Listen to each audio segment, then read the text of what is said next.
Beginning next week, the U.S. government will gradually process thousands of asylum seekers forced to wait in Mexico under a controversial program put in place by former President Donald Trump.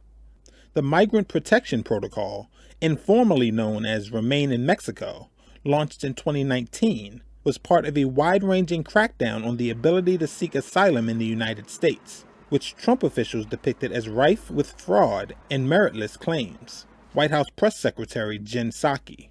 I will note this news should not be interpreted as an opening for people to migrate irregularly to the United States. Only eligible individuals will be allowed to enter through designated ports of entry at designated times.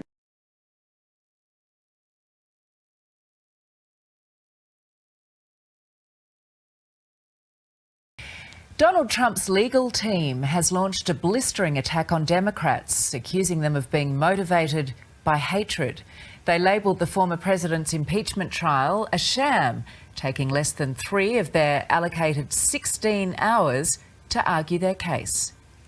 Labelled inciter-in-chief by Democrats, but today Donald Trump was presented as the victim of a witch hunt. This case, unfortunately, is about political hatred. It is constitutional cancel culture. Accusing impeachment managers of manipulating evidence. But they selectively edited the president's words over and over again. We're gonna fight! Before giving Democrats the same treatment to show they too used fighting language. This is a fight. Fighting the health crisis. I led the fight. Continue to fight. Never, never, never give up this fight. Insisting Mr. Trump's speech on January 6 didn't constitute incitement.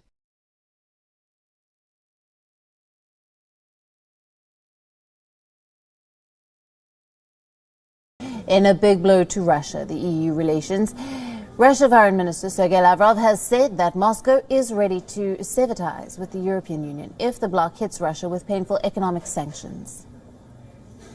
We assume that we are ready to sever ties in case we see again, as we have felt more already, that the sanctions that create risks for our economy are imposed in the most vulnerable areas. Yes, once again, we don't want to isolate ourselves from the world, but we need to be ready for that. If you want peace, prepare for war. Echoing the foreign minister's statement, Kremlin spokesperson Dmitry Peskov has said that Russia wants to develop ties with the European Union, but if the EU goes ahead with imposing sanctions, then Russia will be prepared.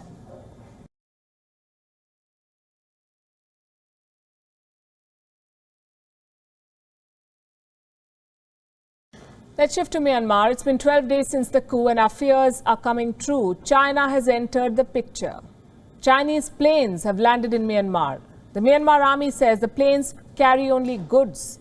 The protesters say they're laden with arms and carry technicians from China. Thousands of people gathered outside the Chinese embassy to register their protest, armed with megaphones and placards. One banner read, "China, you'll be the culprit if we lose our freedom of speech." Another said, "Stop sucking the blood of the country by supporting a dictator."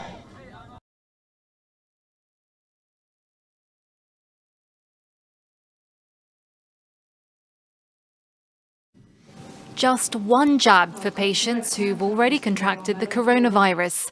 That's the message from France's National Health Authority.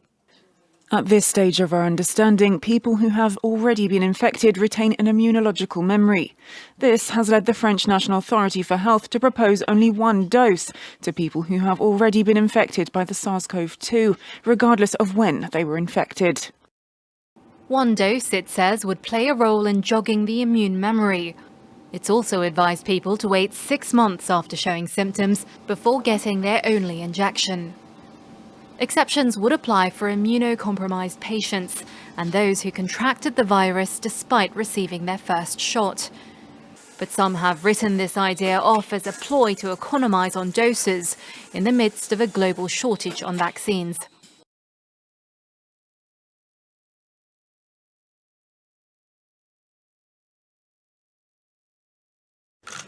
It's taken more than a week for Tokyo's Olympic chief to realise that you can't complain in a meeting that women talk too much and expect to get away with it.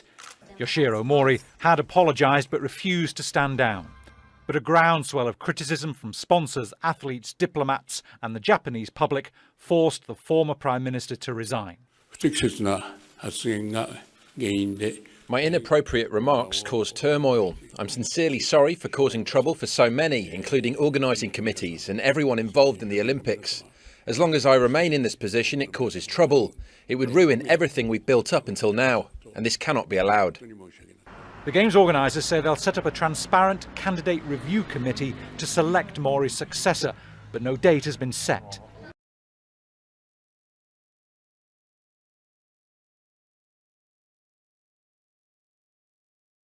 From above, you can see how tantalisingly close the MTIBA is to dry land. The 5,000-ton tanker lies wedged in the sand off the coast of Al-Quwain, one of the 7 emirates that make up the UAE. For the 5 sailors on board, being so close to dry land makes what they call their living nightmare even worse. Facilities on the ship are basic. The only food and water they get come from a maritime charity. And the men's wages stopped 32 months ago when the owners, Alco Shipping, got into financial difficulties. Technically, the crew is now abandoned. The men are trapped. By staying on board the vessel, they at least can negotiate the $230,000 in back pay. If they leave, they lose their only bargaining power.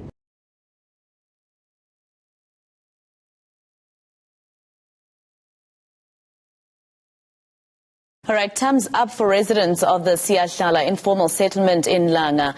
It's 10 days since PRASA told them they had to move away from train tracks, but they are vowing to stay put unless they are given alternative accommodation. PRASA says it wants to reopen its central line, but the informal settlement is delaying the process. A few moments ago, Masaka, I was speaking to another community leader who was saying that they were supposed to have a meeting with PRASA last week, but when that was scheduled, PRASA then backed down, saying that they needed to speak to the city of Cape Town. They're assuming that it's because PRASA did say that it doesn't have land, so it wanted to get land from the city of Cape Town and for the city to provide services like water and electricity.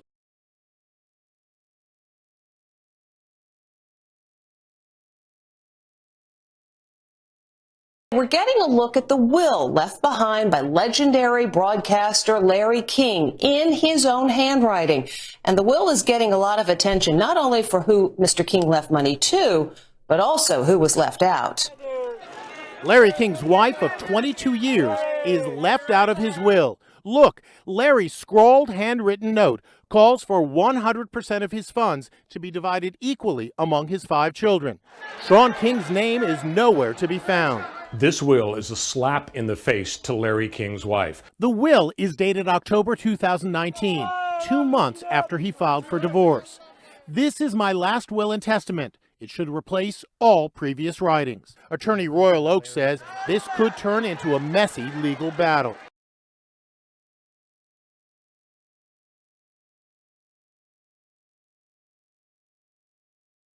And in a big development in the valley, the Jammu and Kashmir police have arrested Lashkar-e-Toiba terrorist Zahoor Ahma, and he's been arrested in Samba district in Jammu. Zahoor is believed to have killed 3 Bharatiya Janata Party workers, Fida Hussain Yatu, also Umar Rashid Beg and Umar Ramzan Hajam, as well as a policeman in Kulgam last year. He's been brought to Kashmir for further interrogation. The operation that led to the arrest of the dreaded terrorist was carried out by the Anantnag police. Zahoor got trained in POK back in 2004 and brought 5 foreign terrorists with him to India. He had surrendered earlier in 2006, but then rejoined terror ranks last year and went on a killing spree, targeting high-value people, targeting also politicians and policemen.